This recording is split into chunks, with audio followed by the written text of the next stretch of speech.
দেখো আজকে আমরা দশম শ্রেণীর জীবন বিজ্ঞানের সেকেন্ড চ্যাপ্টার জানবো, সেটা হচ্ছে জীবনের প্রবাহমানতা বা কন্টিনিউটি অফ লাইফ। ঠিক আছে, দেখো ভালো করে ব্যাপারটা এটা আলোচনা করতে গেলে আমাদের একটা বেসিক ধারণা জানতে হবে কি নিয়ে আজকে আমরা আলোচনা করব। ঠিক আছে, তোমরা জানো যে আজকে এই যে আমরা এতজন এখানে আজকে হাজির হয়েছি, আমি আছি, প্রত্যেকটা ছাত্রছাত্রী আছে, তাহলে সবাই আমরা কেমন জীব? তোমরা বলে বহুকোষী জীব। মানে আমাদের জীবটা, মানে আমাদের শরীরটা অনেকগুলো কোষ দিয়ে তৈরি। প্রত্যেকে আমরা জীব, প্রত্যেকে আমাদের প্রাণ আছে। তো প্রত্যেকের শরীর যদি অনেকগুলো কোষ দিয়ে তৈরি হয়, মানে বহুকোষী জীব আমরা, তাহলে আমাদের উৎপত্তির আগেও যখন পৃথিবী যখন উৎপত্তি হয় তখন কি প্রাণীরা এরকম ছিল? আমাদের মতো ছিল কি প্রাণীরা? আজকে আমি যদি বলি পৃথিবীর বয়স 4.6 মানে বিলিয়ন ইয়ার্স। ঠিক আছে, তো এতদিন পূর্বে যখন পৃথিবীর উৎপত্তি হয় তখন কিন্তু মানুষ তখন এরকম ছিল না। তোমরা শুনেছো যে আগে মানুষ ছিল মানে কিরকম, মানে বন মানুষ ছিল, বাদরের মতো ছিল তাদের আকৃতি বিকৃতি। তারপর ধীরে ধীরে পরিবর্তনের মাধ্যমে সেই চেঞ্জ হতে হতে এরকম একটা পূর্ণাঙ্গ একটা সুস্থ মানে সবল মানুষের উৎপত্তি লাভ করেছে। তাহলে শুরুর মুহূর্তে মানুষ কিন্তু এরকম ছিল না। তাহলে প্রত্যেকটা জীবের উৎপত্তি কোত্থেকে হয়েছে? এককোষী জীব থেকে উৎপত্তি লাভ করেছে। এককোষী মানে কি? প্রত্যেকটা জীব আগে এককোষী জীব থেকে রূপান্তরের মাধ্যমে ধীরে ধীরে পরিবর্তন বিবর্তন এর মাধ্যমে কিন্তু একটা পূর্ণাঙ্গ জীব মানুষ লাভ করেছে। মানুষ না, প্রত্যেকটা জীব। তাহলে স্যার সেই এককোষী জীবটাই আসলো কিভাবে? তার জন্য তোমাদের কিন্তু নবম শ্রেণীতে একটা থিওরি আছে, হেলডেন অপারিং থিওরি, তোমরা পড়েছো আশা করি। তো সেই থিওরি অনুযায়ী আমরা দেখছি যে মাইক্রোস্ফিয়ার, তারপর ছিল কোয়াসার্ভেট, সেখান থেকে কিন্তু প্রাণীদের উৎপত্তি লাভ হয়েছে। তাহলে এককোষী জীবের যে উৎপত্তি হয়েছে তার নিশ্চয়ই কোনো জড় পদার্থগুলোর যে ভৌত রাসায়নিক সমন্বয় এর মাধ্যমে তৈরি হয়েছে। কোনো যৌগগুলো যুক্ত হয়ে তবে কিন্তু এককোষী জীব তৈরি হয়েছে। তো সেই জীবের বিবর্তনে এই যে বলছি জীবনের প্রবাহমানতা, জীবন কি থেমে আছে? জীবন কিন্তু থেমে নেই। প্রবাহমানতা মানে জীবন চলতে আছে। তাহলে এই যে একটা জীব সেই শুরু থেকে আজ অব্দি নিজেকে টিকিয়ে রেখেছে কিসের উপর ভিত্তি করে, সেইটা নিয়ে আজকে আলোচনা হবে। তোমরা কিন্তু হামেশাই বলতে শুনবে যে এই ছেলেটার যে বাবা, তার যে চোখের ডিজাইনগুলো আর এই ডিজাইনটা প্রায় সেম বা হুবহু মিলে যাচ্ছে। বা অনেকে বলবে এর এর নাকটা ঠিকঠাক এর মায়ের মতো। অনেকে বলে কি বলে না? তো শুনেছো, বলবে যে এর হাঁটা চলা একদম ঠিকঠাক এর বাবার মতো, কথাবার্তা বলার স্টাইলটা পুরো একদম দাদুর মতো। বলে কি বলে না? হ্যাঁ, হ্যাঁ। তার মানে শোনো, তার মানে অনেকে তোমরা বলতে শুনবে এই কথাটা যে চোখটা দেখতে এর মতো হয়েছে বা মুখটা দেখতে এর মতো হয়েছে। কেন এটা আসছে? তাহলে নিশ্চয়ই আমরা মানে যারা জীবগুলো আছি, তাহলে পূর্বপুরুষের থেকে কোনো গুণ আমরা পাচ্ছি। তাহলে ওই যে গুণগুলো আমাদের মানে একের পর এক জেনারেশন যে এই যে বারবার গুণগুলো ফিরে ফিরে আসছে বা পূর্বপুরুষ থেকে গুণগুলো আসছে, এইটার নামই হচ্ছে অ্যাকচুয়ালি বংশগতি। কি বলো? বংশগতি। একটা গতি থাকছে কিসের? বংশের যে গুণগুলো সেগুলো পূর্বপুরুষ থেকে বয়ে বয়ে আসছে। এর জন্য কে দায়ী? এর জন্য দায়ী হচ্ছে জিন। কি বলো? জিন। সেই জিন নিয়ে আজকে আমরা বিস্তারিত আলোচনা করব। তার জন্য দায়ী হচ্ছে কে? ডিএনএ। ডিএনএ নিয়ে আমরা আলোচনা করব। তার জন্য দায়ী হচ্ছে ক্রোমোজোম। আমরা ক্রোমোজোম নিয়ে আজকে জানবো। তাহলে জিন জানবো, ডিএনএ জানবো, ক্রোমোজোম জানবো। তিনটে জিনিস, মেইন জিনিস, জিন, ডিএনএ, ক্রোমোজোম। এই তিনটা জিনিস মানুষের জীবনটাকে বা গুণগুলোকে বয়ে বয়ে নিয়ে আসছে। আমি তাহলে যেমন এই যে বলছি একে দেখতে হুবহু এর মায়ের মতো, তাহলে ওর মায়ের জিনগুলো, ডিএনএ গুলো, ক্রোমোজোমগুলো এর মধ্যে এসেছে। কথা ক্লিয়ার না? ক্লিয়ার না? তো জিন, ডিএনএ, ক্রোমোজোম এগুলো নিয়ে আমরা বিস্তারিত আলোচনা করব। চিন্তার কোনো কারণ নেই। বুঝলে ব্যাপারটা?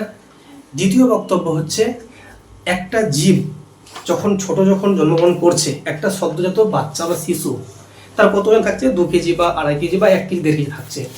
সেই বাচ্চাটা যখন আমরা, আমাদের বয়স এখন তোমাদের কম বেশি 15-16 বছর বয়স, তাহলে সেই 15-16 বছর বয়সে এসে সেই বাচ্চা থেকে আজকে তোমরা 15-16 বছরের কিশোর, এই বয়সের ব্যবধানে তোমাদের শরীরে অনেক পরিবর্তন এসছে, তোমাদের শরীর সাইজে বড় হয়েছে, তোমাদের উচ্চতা বৃদ্ধি পেয়েছে, অনেকে হেলদি হয়েছে। এটার জন্য দায়ী কে? কোষের ভাঙন। যখন একটা জীব ছোট থাকে তো কোষ সংখ্যা অল্প, একটা জীব এত বড় হয়েছে তাহলে কোষের যে সংখ্যাটা বেড়েছে না কমেছে? বেড়েছে। একটা পিঁপড়ে তার শরীরে অনেকগুলো কোষ আছে, একটা হাতি তার শরীরে অনেকগুলো কোষ আছে, কিন্তু একটা পিঁপড়ের শরীরে যে কোষের সংখ্যা আর হাতির শরীরের সংখ্যা সমান হবে? সমান হবে না নিশ্চয়ই।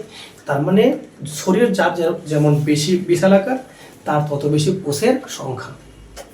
তাহলে যেমন একটা পুরোটা বাড়ি যেমন ইট দিয়ে তৈরি, আমাদের পুরো শরীরটা কোষ দিয়ে তৈরি। তাহলে কোষগুলো কোনগুলো? এই যে তুমি যা দেখছো সবই তো কোষ দিয়েই তৈরি। তুমি যা দেখতে পাচ্ছ সবই কি দিয়ে তৈরি? কোষ দিয়ে। তবে এক একটা কোষ যে আছে আমাদের, কেমন ইউক্যারিওটিক কোষ না প্রোক্যারিওটিক কোষ? আমাদের হচ্ছে ইউক্যারিওটিক কোষ। ইউক্যারিওটিক মানে হচ্ছে আদর্শ কোষ, আর যেটা হচ্ছে প্রোক্যারিওটিক ওটা হচ্ছে আদি কোষ বা পুরাতন কোষ। ওটা মানে অতটা সুস্থ কোষ নয়। আমরা জীব উন্নত না অনুন্নত?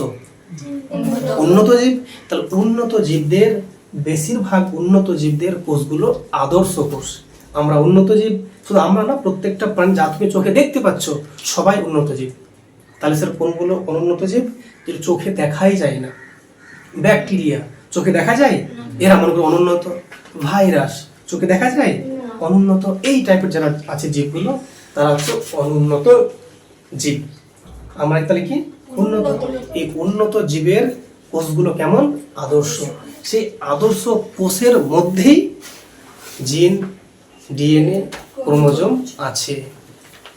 কথা ক্লিয়ার না? ক্লিয়ার না? মোটামুটি বুঝতে পেরেছো? এবার এক একটা কোষ দেখতে কেমন হয় তো তোমরা জানলে। জীব মানে কোষ আছে। আমি একটা জীব, গাছেরা সেও তো জীব, তো ওর শরীরে কোষ আছে না নেই? ওখানেও কোষ আছে।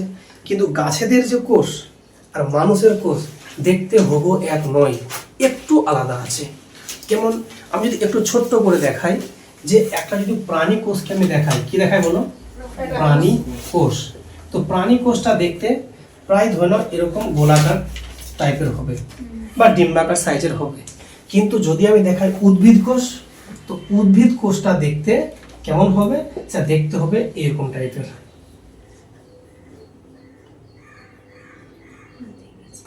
মানে এরকম টাইপের কোষগুলো দেখতে হয়, মানে যেন মনে হবে একটা জ্যামিতিক আকৃতি, দেখো মানে সরবুজ টাইপের, ঠিক আছে?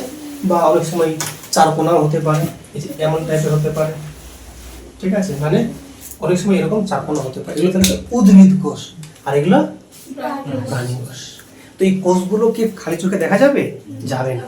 তোমাকে এটার জন্য তোমাকে মাইক্রোস্কোপিক যন্ত্র দরকার, জুম করে আমাদেরকে দেখতে হবে। তো তোমাদের প্রত্যেকের স্কুলে কিন্তু যন্ত্র রাখা আছে, তোমরা চাইলে কিন্তু দেখতে পারো স্যারদের বলে। Okay fine. কারণ আমরা যখন পড়তাম আমরা কিন্তু চোখে, নিজের চোখে দেখেছি, আমাদের স্যারও তখন মানে হেল্প করেছিল আর কি। যাই হোক, তো আমরা তাহলে এই পার্টে আমরা জানবো, তাহলে স্যার আমরা যত বড় হচ্ছি তাহলে কোষ সংখ্যা বাড়ছে। কোষ বাড়ছে কেন? কোষগুলো ভেঙে ভেঙে বাড়ছে। কোষগুলো ভেঙে ভেঙে বাড়ছে।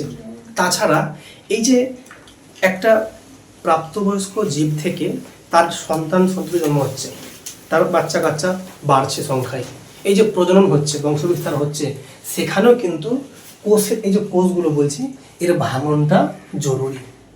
একটা যখন সন্তান জন্মগ্রহণ লাভ করে, তো সেই সন্তানের জন্মগ্রহণে এই যে প্রাণী কোষ একটা কোষ, তো এই কোষটা, এটা যদি পিতার কোষ হয়, এটা যদি মাতার কোষ হয়, এখান থেকে অর্ধেকটা কোষ, এর অর্ধেকটা কোষ, দুটো ওই অর্ধেকটা মিলে একটা পূর্ণ কোষ হয়ে একটা সন্তানের জন্মগ্রহণ হচ্ছে। ক্লিয়ার না? ক্লিয়ার না? এইটা নিয়ে আমরা এখন ডিটেলে ব্যাখ্যা করব। ক্লিয়ার না? ক্লিয়ার না? ওকে। তো এবার এই যে তাহলে তুমি এতটুকু তো বুঝতে পেরে গেলে স্যার কোষের ভাঙনটা জরুরি। কোষের ভাঙনটা জরুরি। কোষটা কেন ভাঙছে স্যার? কোষটা ভেঙে দুটো কাজ সম্পন্ন হয়। খুব মন দিয়ে বোঝো। একটা কোষ ভাঙতে হবে, তাই নাকি? এখানে কোষ আছে না নাই? ভাঙতে হবে কি হবে না? হাতটা না, কোষটা ভাঙতে হবে। Okay fine.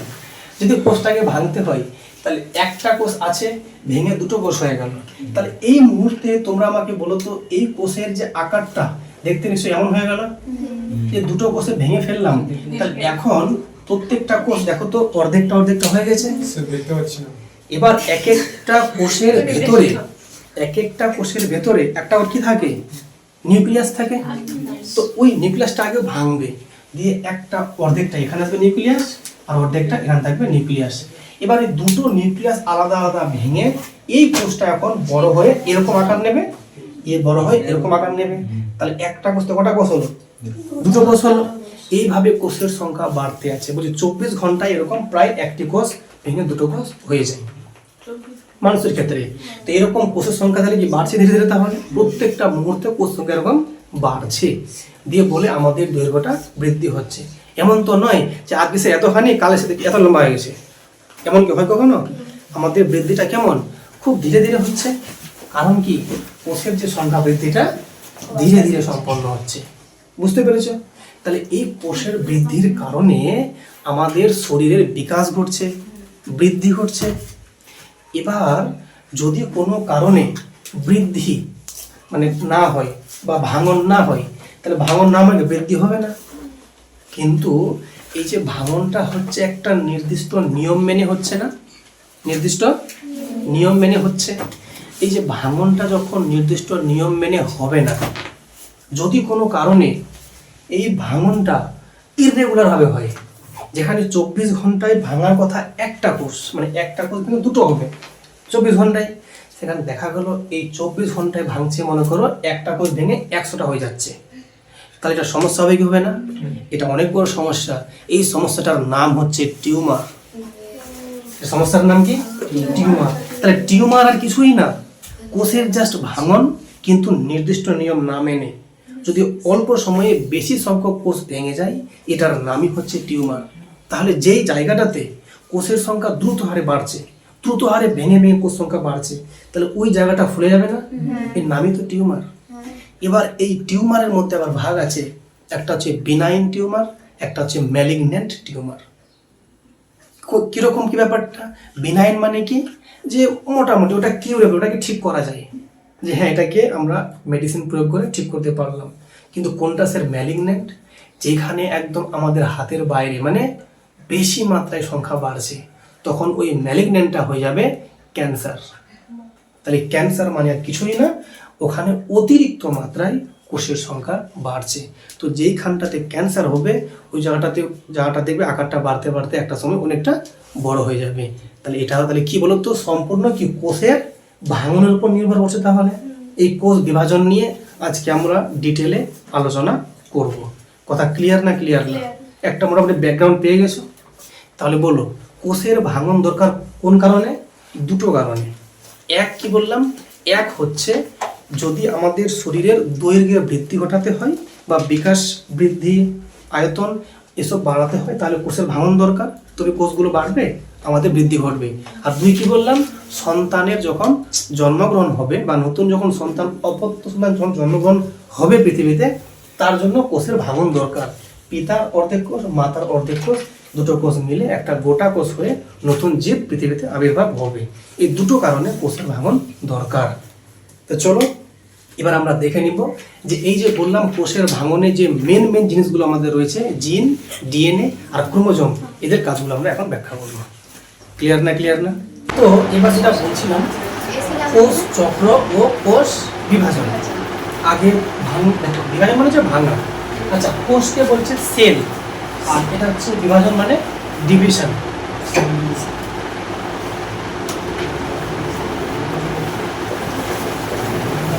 সেল ডিভিশন, আর হচ্ছে সেল সাইকেল।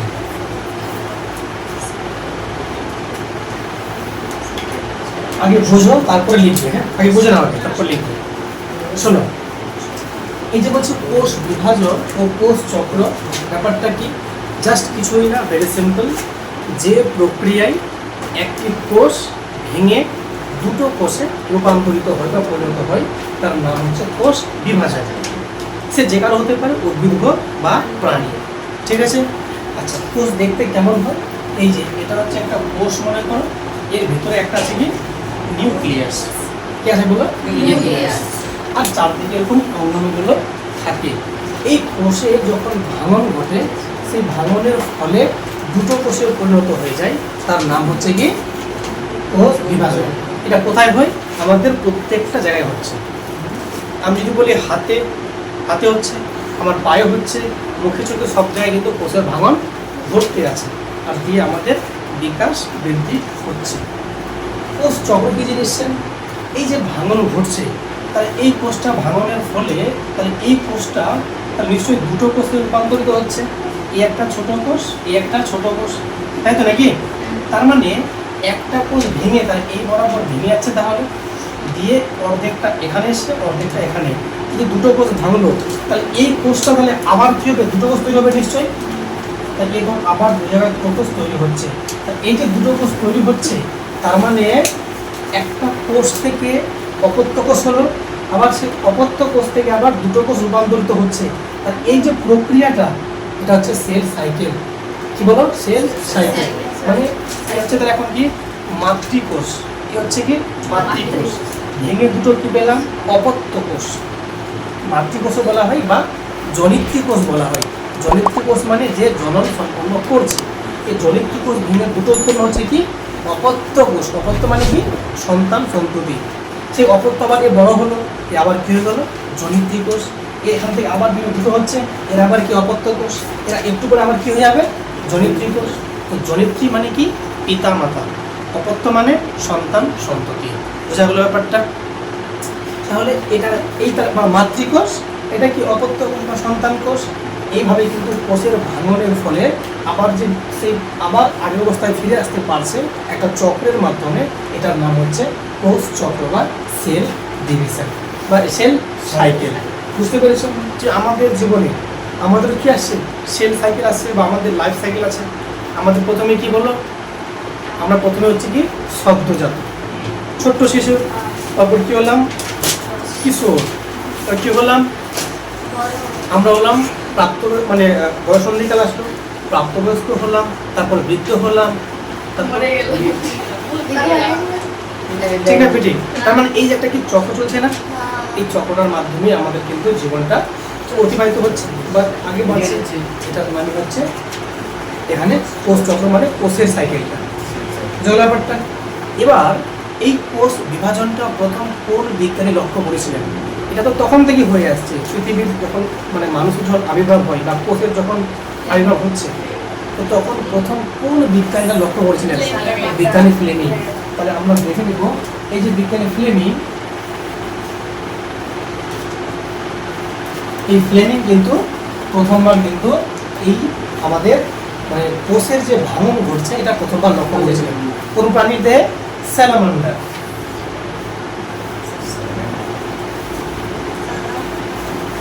এই স্যালামান্ডারের শরীরে প্রথম কোষ বিভাজন লক্ষ্য করা।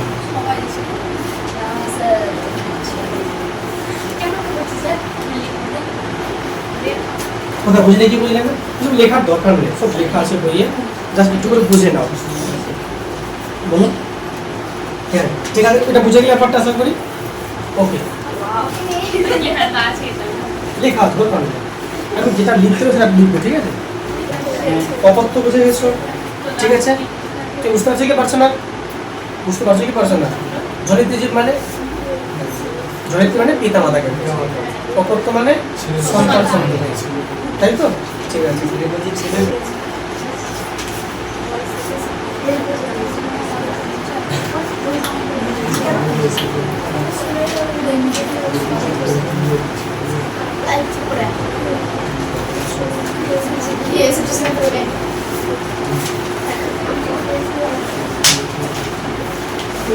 বোঝো, কেউ কথা বলো না, হ্যাঁ?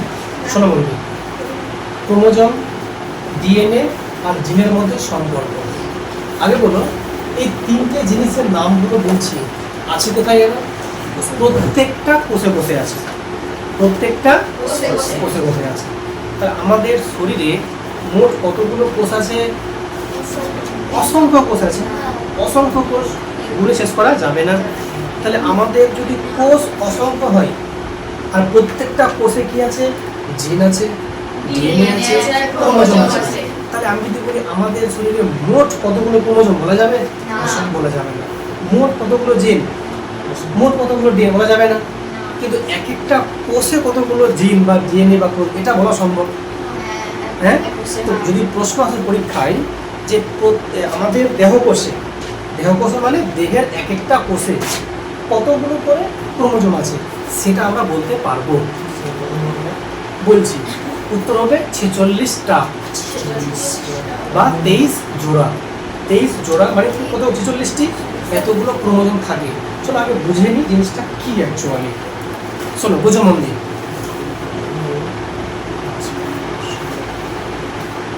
বলো, এটা আমি কি আঁকলাম? একটা কোষের ভেতরে একটা নিউক্লিয়াস আছে। এই নিউক্লিয়াসের 4টে অংশ থাকে। খুব ভালো করে বোঝো।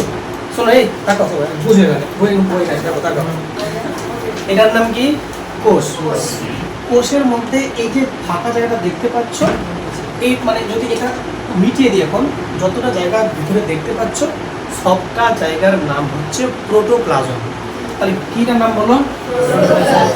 প্রোটোপ্লাজম। সেই প্রোটোপ্লাজমের ভেতরে, শোনো কথা বলো না, প্রোটোপ্লাজমের ভেতরে এখানে একটা ঘন অংশ থাকে।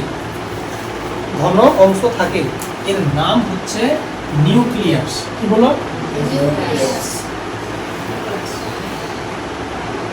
নিউক্লিয়াস। এই নিউক্লিয়াস ছাড়া যে জায়গাটা ফাঁকা থাকলো এখন করে সাদা অংশটা, এটার নাম হচ্ছে সাইটোপ্লাজম।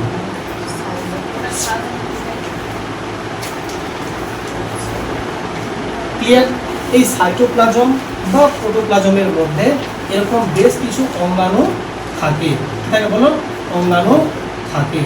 আর এরকম অনেকগুলো দানা দানা মানে অংশ থাকে, অনেকগুলো অঙ্গাণু থাকে। লাইসোজোম থাকে, রাইবোজোম থাকে, ঠিক আছে, গোলগি বডি থাকে, অনেক কিছু ভ্যাকুয়াল থাকে, ইত্যাদি থাকে। কিন্তু আমরা এখন যাচ্ছি না। শোনো মন দিয়ে, তাহলে আমরা এখন দেখব কোষের ভেতরের অংশ নিউক্লিয়াস। সেই নিউক্লিয়াসের ভেতরে আবার 4টা অংশ আছে। কটা অংশ বলো? 4টা। কি কি সেগুলো? নিউক্লিয় লাশ, নিউক্লিয় প্লাজম, নিউক্লিয় জালিকা আর নিউক্লিয় পর্দা। ঠিক? তাহলে বুঝতে পারছো না? তাহলে এখান থেকে সমাজ লাগে। দেখো, নিউক্লিয়াস। তাহলে একটা নিউক্লিয়াসের ভেতরে কটা অংশ থাকে মোট? 4টা। প্রথম হচ্ছে নিউক্লিয় লাশ। তো এটা জায়গার নাম হচ্ছে নিউক্লিয় লাশ।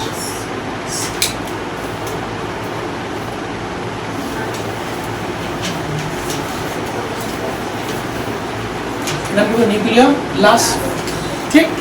আর এই নিউক্লিয় লাশ যে আছে, একে চারদিকে এভাবে একটা কি পর্দা আছে। তাহলে এর পর্দার নাম কি? নিউক্লিয় পর্দা। এটার নাম হচ্ছে নিউক্লিয় পর্দা।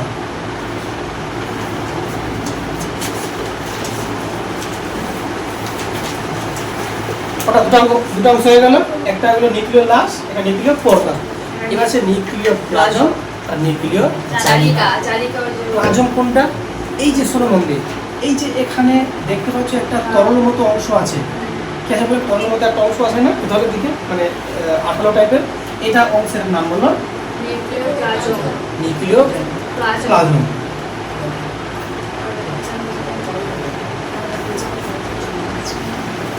নিউক্লিয় প্লাজম। আর সেই নিউক্লিয় প্লাজমের মধ্যে কিছু সুতোর মতো অংশ আছে। এরকম সুতোর মতো কিছু অংশ এভাবে কিন্তু আছে, পেঁচিয়ে দেখতে পাচ্ছ? এই যে নীল রঙের আমি দেখে দিয়েছি কিছু অংশ পেঁচিয়ে অবস্থান করছে, এটার নাম হচ্ছে নিউক্লিয় জালিকা।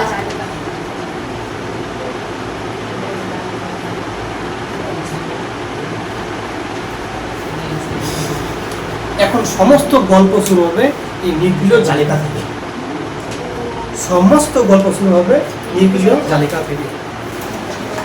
শোনো মন্দির, তাহলে এবার আমাদের কোন পার্টটাকে তাহলে জুম করবো? নিউক্লিয় জালিকা। শোনো মন্দির, এই শোনো, আমরা দেখবো নিউক্লিয় জালিকা। দেখো, এই যে এরকম অংশ আছে না, পেঁচিয়ে আছে না, আছে কি আপনার ভেতর দিকে এভাবে এই যে নিউক্লিয় জালিকাটা আছে, যদি এটাকে আমি একটু লম্বা করার চেষ্টা করি, একটা করে সুতো নিয়ে লম্বা করার চেষ্টা করি জালিকাগুলো, তো এরা পেঁচিয়ে পেঁচিয়ে অবস্থান করছে না? বলো, পেঁচিয়ে পেঁচিয়ে অবস্থান করছে। তো জালিকা এর মানে এক প্রকার সুতোর মতো অংশ। তো এই যে নিউক্লিয় জালিকাগুলো বা সুতোর মতো অংশগুলো পেঁচিয়ে পেঁচিয়ে অবস্থান করছে, তখন এটার নাম হচ্ছে ক্রোমাটিন জালিকা বা ক্রোমাটিন সূত্র। তো এই যে বললাম ক্রোমাটিন সূত্র, তাহলে কার অপর নাম? নিউক্লিয় জালিকা। জালিকা মানে জালের মতো ছড়িয়ে ছিটিয়ে আছে। কেন বলছি নিউক্লিয়? নিউক্লিয়াসের ভেতরে আছে তাই। তো নিউক্লিয়াসের ভেতরে তো নিউক্লিয়, জালকের মতো অংশ তো জালিকা। এই নিউক্লিয় জালিকাগুলো যে সুতোগুলো পেঁচিয়ে পেঁচিয়ে থাকছে, তখন এটার নাম হলো ক্রোমাটিন সূত্র।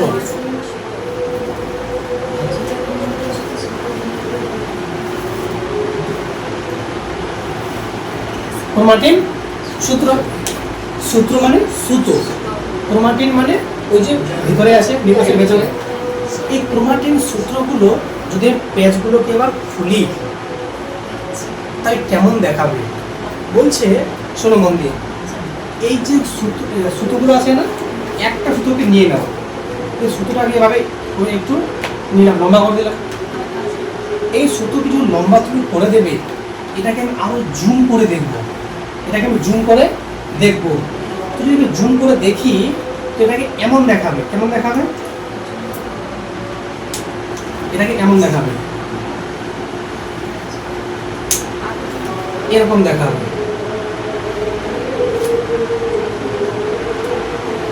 এরকম দেখাবে মানে কি? মানে আমি এটাকে এই তারটাকে দূর থেকে দেখছি, তো এই ছোট ছোট বিন্দুগুলো দেখা যাচ্ছে না। দেখা যাচ্ছে কি? কেন? এটা মানে জুম আউট করা আছে। তো জুম ইন করছি, তো এরকম দেখা যাচ্ছে কিছু বিন্দু বিন্দু আছে। এই যে কালো কালো বিন্দুগুলো, এগুলোর নাম হচ্ছে প্রোটিন। এগুলো বলো, এগুলো কি নাম হলো? প্রোটিন। এই যে প্রোটিনগুলো আছে, সেই প্রোটিন দু রকমের হয়, একটা হিস্টোন টাইপের, একটা নন হিস্টোন। তাহলে প্রোটিন দু রকম হয়, একটা হচ্ছে হিস্টোন, আরটা কি বলো? নন হিস্টোন। ওকে, এই হিস্টোন এবং নন হিস্টোন প্রোটিনগুলোকে পেঁচিয়ে পেঁচিয়ে কে ধরে রেখেছে? স্যার ক্রোমাটিন সূত্র। কি বলো? ক্রোমাটিন সূত্র। এটাকে স্যার আরো যদি জুম ইন করি, আরো একটু ভালো করে কাছ থেকে গিয়ে দেখছি, কেমন দেখাবে? তখন এটাকে দেখাবে এরকম ভাবে।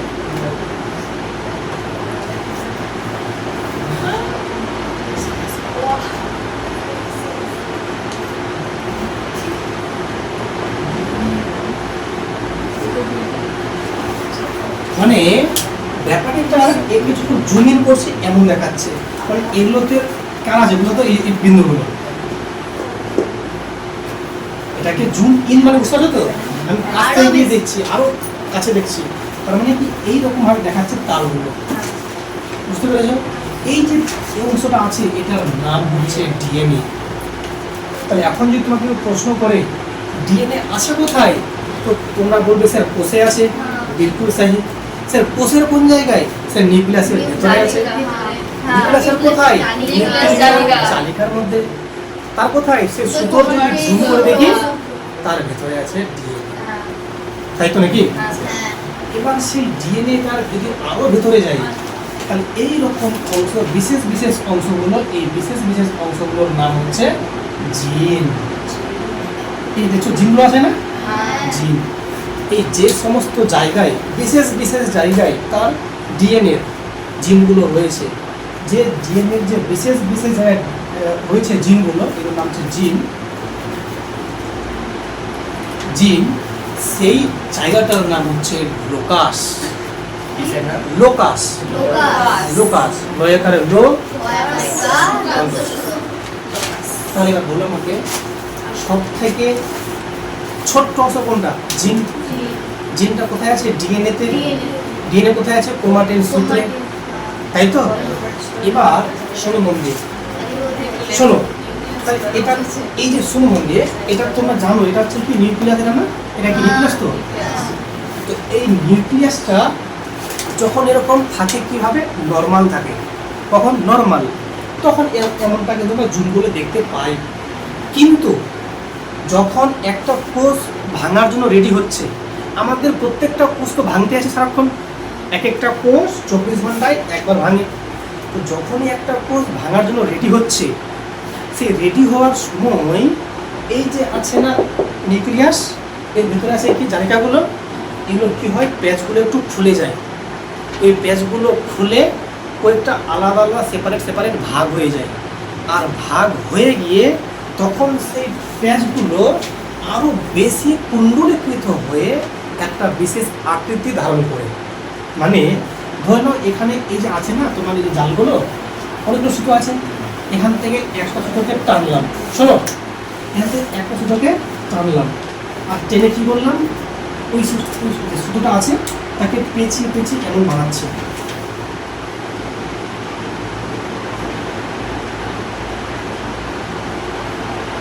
এই যে বানালাম, তার মানে এখান থেকে একটা সুতোকে টেনে, এখানে ছিল প্যাচ ছিল কিন্তু হালকা পাতলা প্যাচ, কত বেশি প্যাচ নয়, আর এখানে বেশি পেঁচিয়ে একে কী করলাম, দিলাম একদম কুণ্ডুর মতো করে, করলাম না? এই যে বানালাম এটা কি ওই জালিকা দিয়ে বানালাম, এটার নাম হচ্ছে ক্রোমোজোম। তাহলে সে যদি শোনো এইদিকে, যদি সে আরেকটা সুতো নিলাম আর দিয়ে এবার করে পেঁচিয়ে একদম দিলাম, সে একদম এভাবে বলে, তাহলে এটার নাম হচ্ছে ক্রোমোজোম। তাহলে ক্রোমোজোম কি দিয়ে তৈরি? স্যার ক্রোমাটিন জালিকা দিয়ে, বা স্যার নিউক্লিয় জালিকা দিয়ে, বা স্যার ক্রোমাটিন সূত্র দিয়ে, বা স্যার ডিএনএ গুলো দিয়ে, একই জিনিস না? তাহলে সব কিছু সুতোর মতো অংশ, এটা জুম করতেছে তাই আমি দেখাচ্ছি। এটার নাম হচ্ছে ক্রোমোজোম।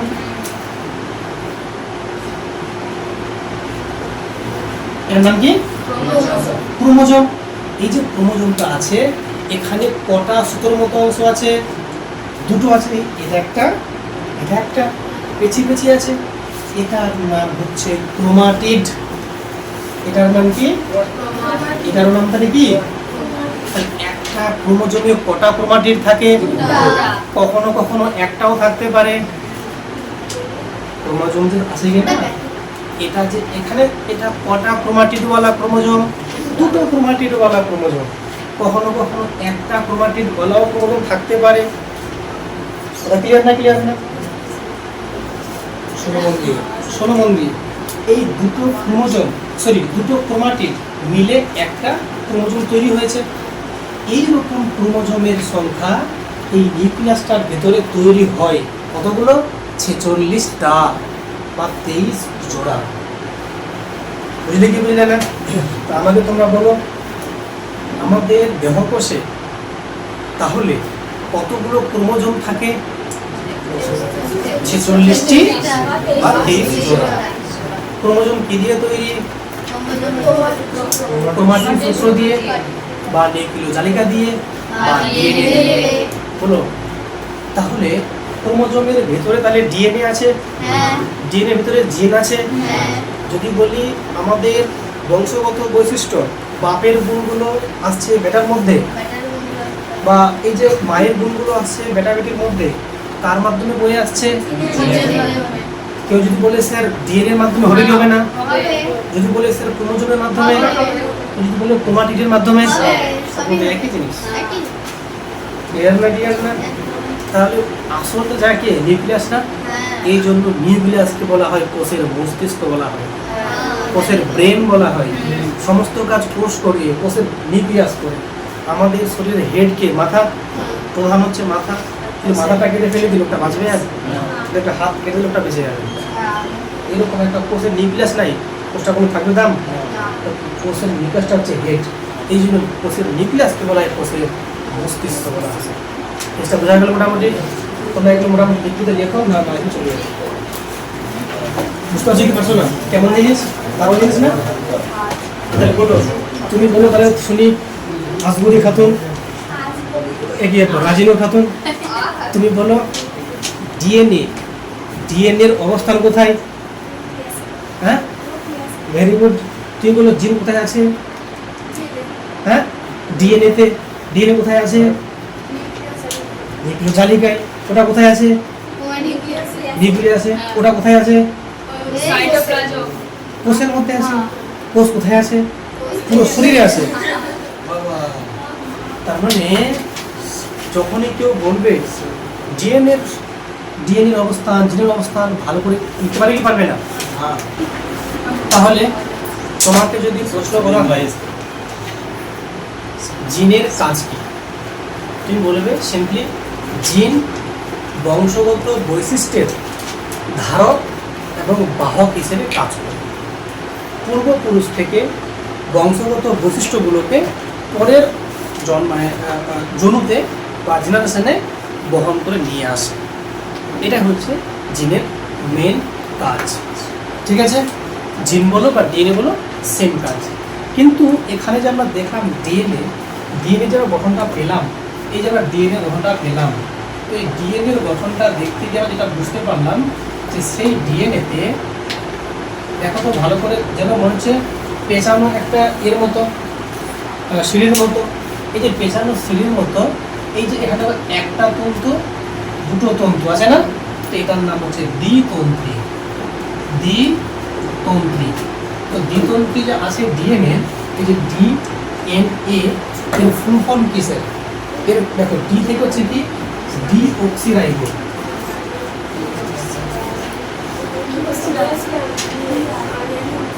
ডিঅক্সিরাইবো নিউক্লিক অ্যাসিড, এটা হচ্ছে ডিএনএ ফুল ফর্ম। ওকে, কিন্তু কখনো কখনো আবার এই যেমনি এখানে দুটো আছে না তন্তু, কটা দুটো আছে দেখো, এই যে একটা দুটো, কখনো কখনো একটাই তন্তু থাকতে পারে। এবার কখনো কখনো একটাই তন্তু থাকতে পারে। তাদের ক্ষেত্রে যারা হচ্ছে নিম্নমানের যে ব্যাকটেরিয়া ভাইরাসগুলো যারা আছে, একটাই মাত্র তন্তু থাকে। তো দেখতে কেমন হয়? তো শুধুমাত্র দেখতে এমনি থাকে, এই এরকম দেখতে। ব্যাপারটা বুঝলে? এই যে একটাই তন্তু আছে, এটার নাম হচ্ছে একতন্ত্রী। কি বলো?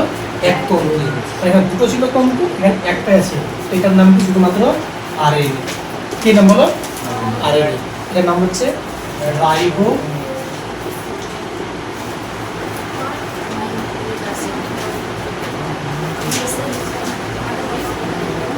Nucleic acid. এবার তাহলে এই যে তোমরা জানলে ডিএনএ আরএনএ সবগুলো কিন্তু নিউক্লিয় জালিকারই অংশ। তাহলে এই নিউক্লিয় জালিকাগুলো যখন বেশি পেঁচিয়ে পেঁচিয়ে থাকছে, তখন তার নাম বললাম ক্রোমোজোম। তো ক্রোমোজোম কখন দেখা সম্ভব? যখন কোষটা ভাঙতে রেডি হবে, বা একটা কোষ যখন ভাঙার উপক্রম বা ভাঙতে শুরু করবে, তখনই শুধুমাত্র ক্রোমোজোমকে দেখা যায়। তাহলে এরকম নর্মাল অবস্থায় দেখা যাবে না। কি দেখা যাবে? শুধুমাত্র জালিকা। ঠিক আছে, তাহলে স্যার জালিকাগুলো এইভাবে যে স্যার ক্রোমোজোম বানাচ্ছে পেঁচিয়ে পেঁচিয়ে, এই যে ক্রোমোজোমগুলো বানাচ্ছে পেঁচিয়ে পেঁচিয়ে, তো এটা যে হচ্ছে স্যার ক্রোমোজোমগুলো যে বানাচ্ছে পেঁচিয়ে পেঁচিয়ে, তো কখন বানাচ্ছে? ওই যে ক্রোমাটিন জালিকাগুলো থাকছে নিউক্লিয়াসের ভেতরে, সেই প্যাচগুলো খুলে এরকম বেশি হয়ে বানাচ্ছে, তখন ওটার নাম হচ্ছে কি বলতো? ঘনীভবন প্রক্রিয়া। ঘনীভবন প্রক্রিয়ার মাধ্যমে এই প্যাচগুলো খুলে খুলে এরকম ঘন এবং বেশি প্রবর্তিত হয়ে ক্রোমোজোম তৈরি করছে। কোন প্রক্রিয়া বললাম? ঘনীভবন প্রক্রিয়া। কখন সম্ভব? যখন একটা কোষ ভাঙার জন্য রেডি হবে তখন। ক্লিয়ার না? ক্লিয়ার না? ওকে, এবার আমরা দেখব যে সেই ক্রোমোজোমের ভাগগুলো কী কী।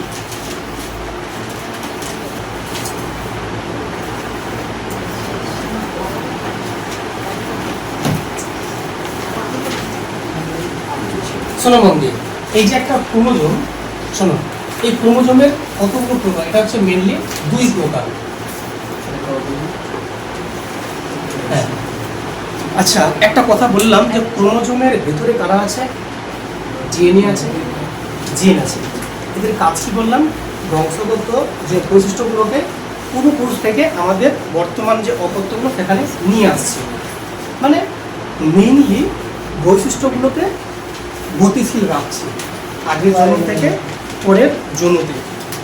তাহলে এই যে আমরা বলছি, এই যে আমাদের শরীরটা তৈরি হয়েছে, তাই আমার শরীরের যে ডিজাইন বলো বা শেপ নিশ্চয়ই আমার বাবা মার সঙ্গে ম্যাচিং আছে। বা এই যে আমি বলছি এই ছেলেটা আছে, অনেকটা বাবার মতো লম্বা হয়েছে, এই ছেলেটা হয়তো ওর মায়ের মতো বেটে হয়েছে, ওর গায়ের বর্ণ মায়ের মতো ফর্সা হয়েছে, ওর চোখগুলো বাবার মতো কালো হয়েছে, বলি কি বলি না? তার মানে প্রত্যেকটা গুণ আমরা কারোর না কারোর সঙ্গে তুলনা করছি করে বলছি, তাই কি না? ক্রোমোজোম। তো এবার যে সমস্ত ক্রোমোজোম, তোমরা আগে বলো কতগুলো ক্রোমোজোম থাকে? 46টা। 46টি ক্রোমোজোম থাকে। এই 46টি ক্রোমোজোমের মধ্যে টাইপ আছে 2 প্রকার। একটা হচ্ছে কি, একটা হচ্ছে অটোজোম,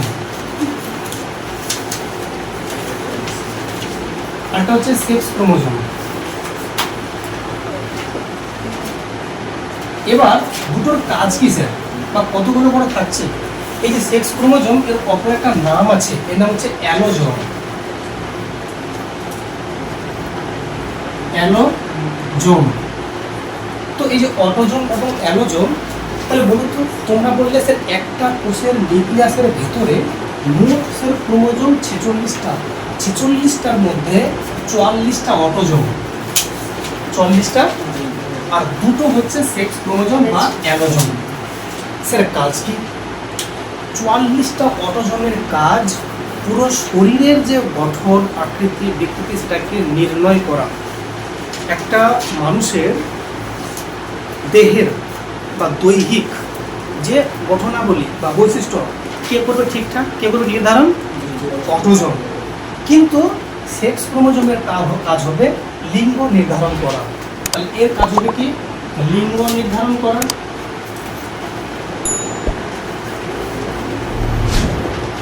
আর এর কাজ হবে কি? দৈহিক বৈশিষ্ট্য নিয়ন্ত্রণ করা বা দৈহিক বৈশিষ্ট্য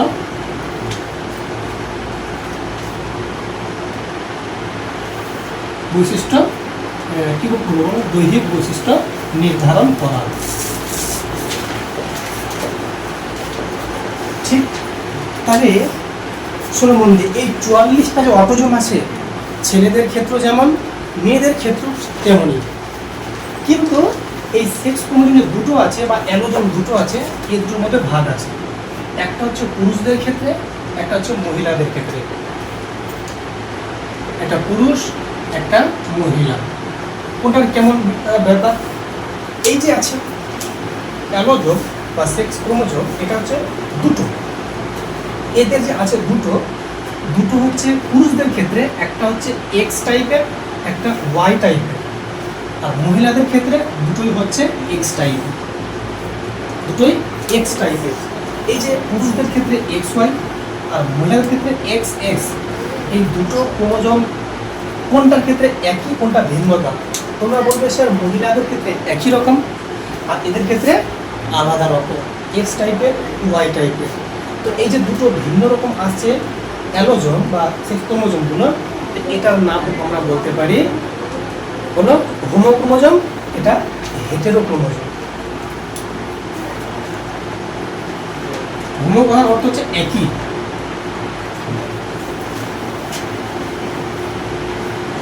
এটা হচ্ছে হেটেরো। হেটেরো মানে কি? আলাদা।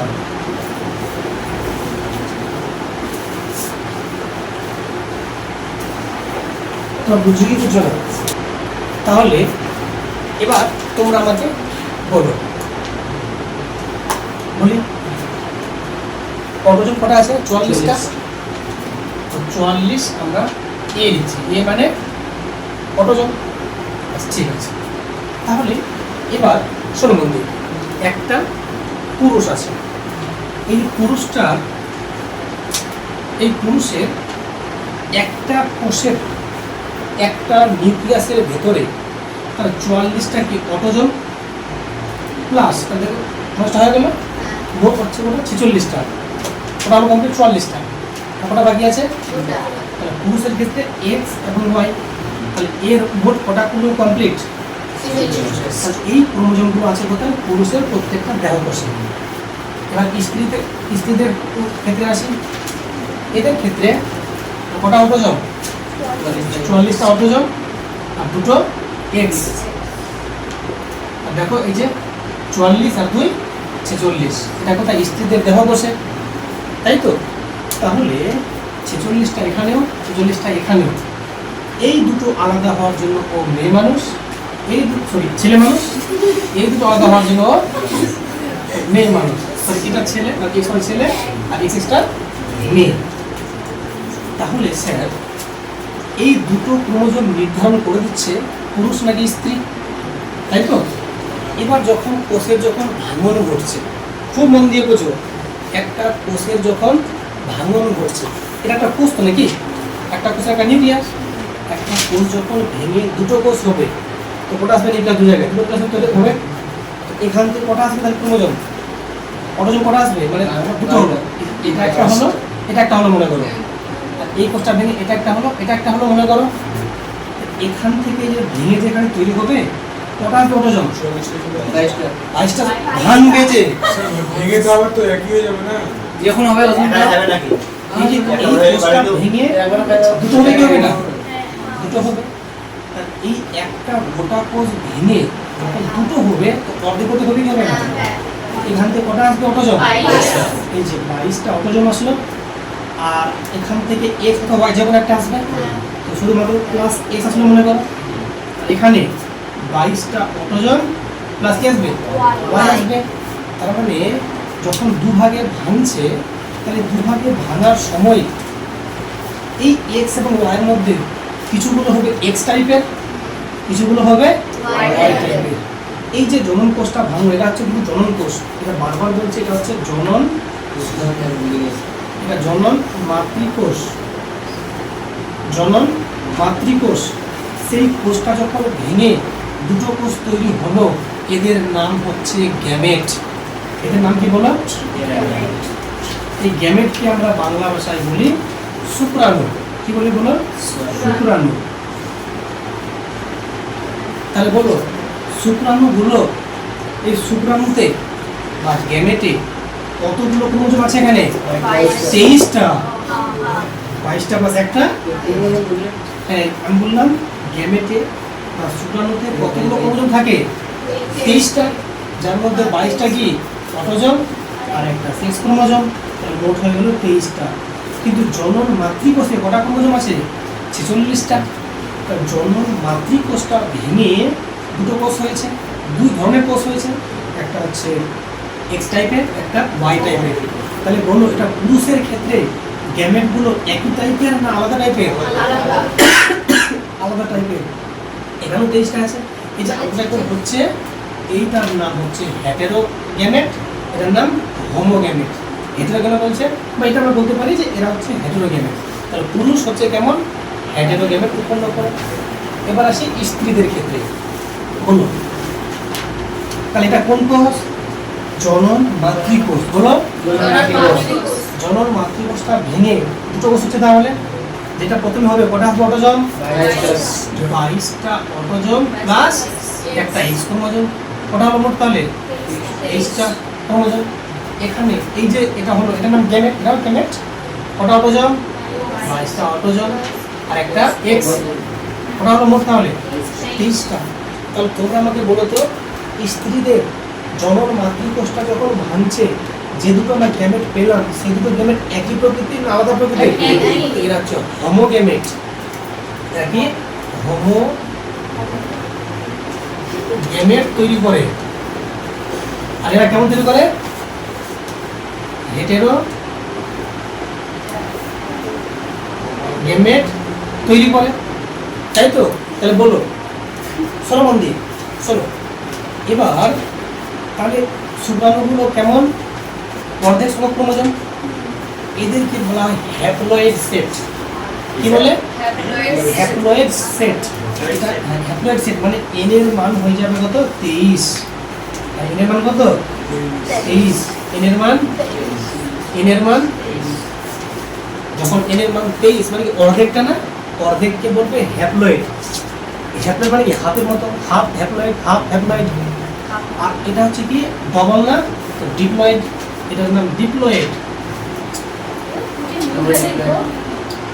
এটা হচ্ছে কি ডিপ্লয়েড। তাহলে বলো জনন মাতৃকোষ কেমন প্রকৃতির? ডিপ্লয়েড সেট, এটাও ডিপ্লয়েড। কিন্তু যেগুলো পাচ্ছি আমরা গ্যামেটগুলো, এগুলো কি হ্যাপ্লয়েড সেট। এবার ধরে নাও এই পুরুষের সাথে এই স্ত্রীর বিয়ে হলো, বিয়ে দিলাম, এই যে এটা বিয়ের চিহ্ন, এটা চিহ্ন, এটা বিয়ের চিহ্ন মনে করো। তাহলে যখন এর সঙ্গে যখন বিয়ে হলো, তাহলে যখন এটা বিয়ে চিহ্ন না, এটা মারামারি চিহ্ন। শোনো শোনো তাহলে সামরি, এটা গ্যামেটের চিহ্ন আর এটা হচ্ছে গ্যামেটের চিহ্ন।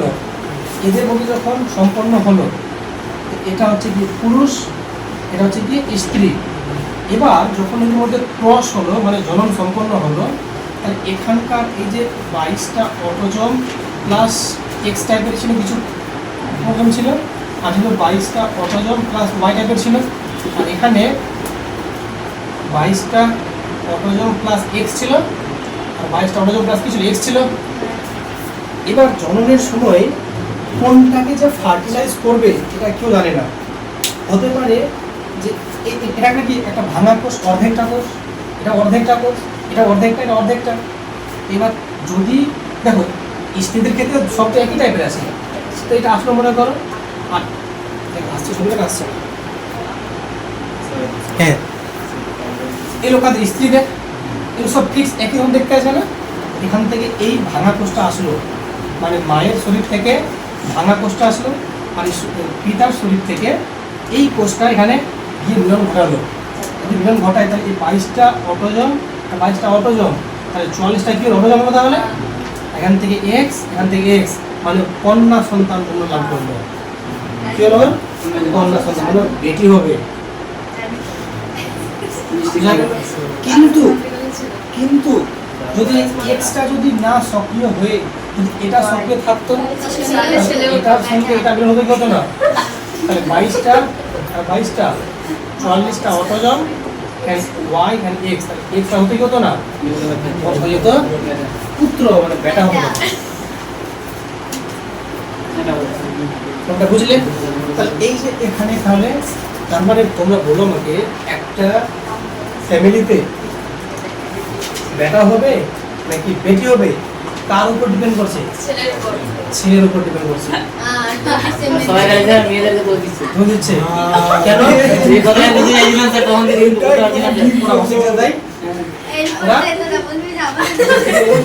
বেশি ঘুমালে বেটি। না, ঠিক আছে। এবার বলছে এবার বললে মহিলা বা স্ত্রী যেটা গ্যামেট দিবে ও তো এক প্রকারের গ্যামেট দিবে, 22টা এ প্লাস এক্স, ওর তো কোনো ভ্যারাইটি আর নেই, ওটাই দিবে। কিন্তু পুরুষ হচ্ছে এক্সও দিতে পারে বা ওয়াই দিতে পারে।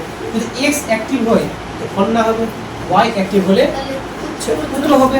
কিন্তু কোনটা অ্যাক্টিভ হবে কেউ জানে না।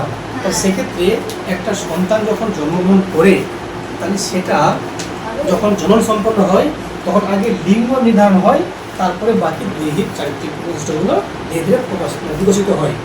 ঠিক আছে? অনেকে বলে যে একে নাকি আগে নাকি মানে ছেলে বানিয়ে দিয়েছিল, পরে নাকি মেয়ে বানিয়ে দিয়েছিল, বলে না? কিন্তু এমনটা মোটেও নয়। কারণ এখানে দেখো যখন মিলনটা সম্পন্ন হচ্ছে, এখানে তো কোনোটা বলে দিচ্ছে যে পুত্র নাকি কন্যা।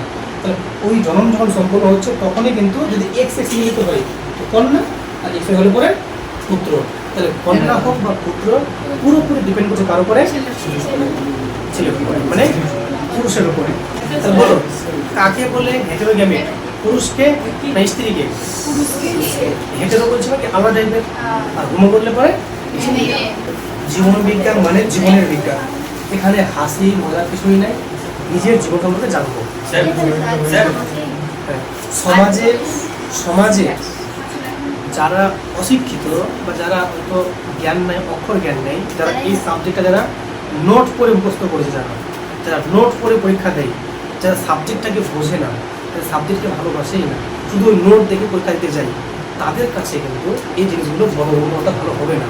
তাই আমরা মুখস্থ করবে, আমরা মুখস্থ করলেও আগে ব্যাপারটা বুঝি, তারপর মুখস্থ করি। আমাদের শিক্ষাটা হবে বাস্তবসম্মত, বাস্তব জীবনটা কিভাবে আমাদের হচ্ছে, কিভাবে চলবে, সব কিছুই কিন্তু আমরা এই লাইফ সায়েন্সে পাচ্ছি। আর সব থেকে বড় কথা হচ্ছে এখান থেকে জ্ঞানটাকে নিয়ে আমরা সমাজে অ্যাপ্লাই করব। কীভাবে?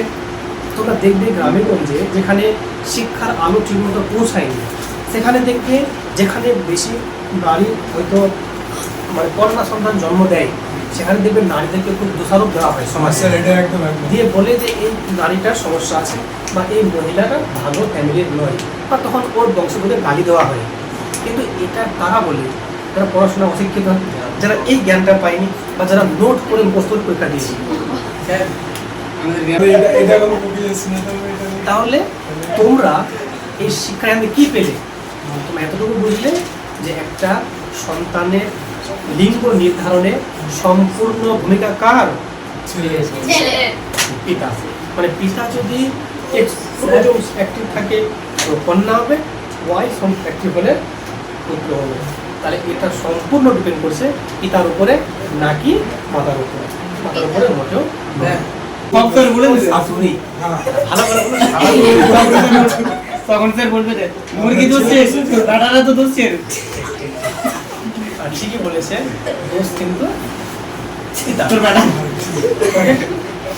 নেক্সট চলো আমাদের নেক্সট চ্যাপ্টার কত হলো?